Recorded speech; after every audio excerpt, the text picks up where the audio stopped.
ഡൽഹിയിൽ നടന്ന ഐതിഹാസിക സമരം ചെറുപ്പക്കാർ വിജയിപ്പിച്ചു. കേന്ദ്ര വിദ്യാഭ്യാസ വകുപ്പ് മന്ത്രി ധർമ്മേന്ദ്ര പ്രധാൻ രാജിയും വെച്ചു.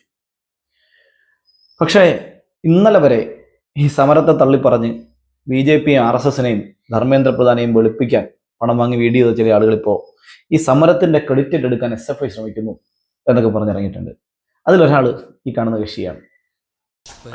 വെല്ലോടൻ കൊച്ചിന്റെ പിതൃത്വം ഏറ്റെടുക്കുക എന്ന് പറയുന്നത് ഇവരുടെ സ്ഥിരം പരിപാടിയാണ്. സുഹൃത്തൊരു കാര്യം, ഈ കാണുന്ന വീഡിയോ ഒക്കെ ഒന്ന് നന്നായി നോക്ക്. അപ്പോൾ കാണാം ഈ സമരത്തിൽ SFI ക്രെഡിറ്റ് ഉണ്ടോ, അല്ലെങ്കിൽ SFI സമരത്തിൽ പങ്കെടുത്തിട്ടുണ്ടോ എന്നുള്ളതൊക്കെ. നിരവധി സഖാക്കൾ ഈ സമരത്തിന്റെ ഭാഗമായി നൂറുകണക്കിന് SFI സഖാക്കൾ പങ്കെടുക്കുകയും ക്രൂരമായി ലാത്തി ചാർജിന് ഇരയാവുകയും എല്ലാം ചെയ്തൊരു സമരം കൂടിയാണിത്.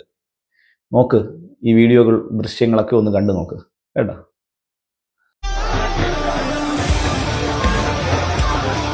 मरेंगे वो सब जो चुप है.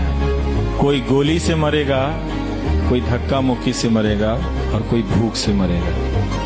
मरेंगे ये हौसला कैसे झुके. സുഹൃത്തെ, ഈ സമരത്തിൽ SFIക്ക് ക്രെഡിറ്റ് ഏറ്റെടുക്കേണ്ട കാര്യമൊന്നുമില്ല. കാരണം SFIക്ക് ഇതിൽ ക്രെഡിറ്റ് ഉണ്ട്. ഈ സമരം വിജയിക്കുമെന്ന് തോന്നിയ ഘട്ടത്തിൽ സമരകേന്ദ്രത്തിലേക്ക് എത്തിച്ചേർന്നവരുമല്ല അവർ. അഭിജിത്ത് ദീപ്കെ CJP എന്ന മൂവ്മെന്റിന്റെ ഭാഗമായി ഇവിടെ എത്തിച്ചേർന്ന ഘട്ടം മുതൽ ആ സമരത്തിനൊപ്പം ഡൽഹിയിലെ SFI ഉണ്ട്. SFIയുടെ നേതാക്കളായ ഐഷി ഘോഷ്, അതുപോലെ ആദർശ്, ഗോപിക ഉൾപ്പെടെ നിരവധി ആളുകൾ ഈ സമരത്തിന്റെ മുഖമായി തന്നെ മാറിക്കഴിഞ്ഞു.